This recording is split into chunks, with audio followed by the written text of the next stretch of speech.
alhamdulillah saya yakin melalui Fakulti Haji dan Umrah bersama dengan YEG Academy, bersama dengan Innovative University College, we fast trackkan the whole thing. Kita fast trackkan the whole thing. Benda yang sepatutnya dalam 4 tahun untuk bergraduate ni, kita terus jadikan dia dalam 3 tahun setengah, insya-Allah dia boleh bergraduate.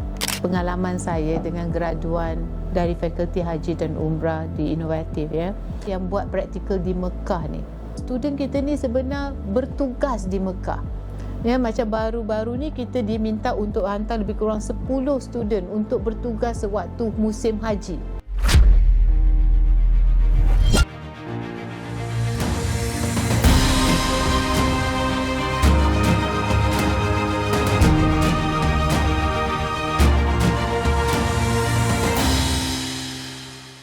Assalamualaikum warahmatullahi wabarakatuh. Alhamdulillah, saya Piyu Amin.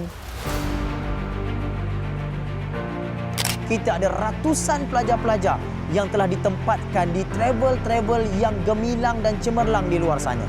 Anda boleh lihat dan boleh tanya di mana-mana saja travel-travel yang megah dan hebat di luar sana, pasti ada satu orang pelajar pengurusan haji dan umrah. Saya Ustaz Haji Azmi bin Haji Ismail, merupakan seorang pelajar degree pengurusan haji dan umrah. Dah masuk sem yang kedua.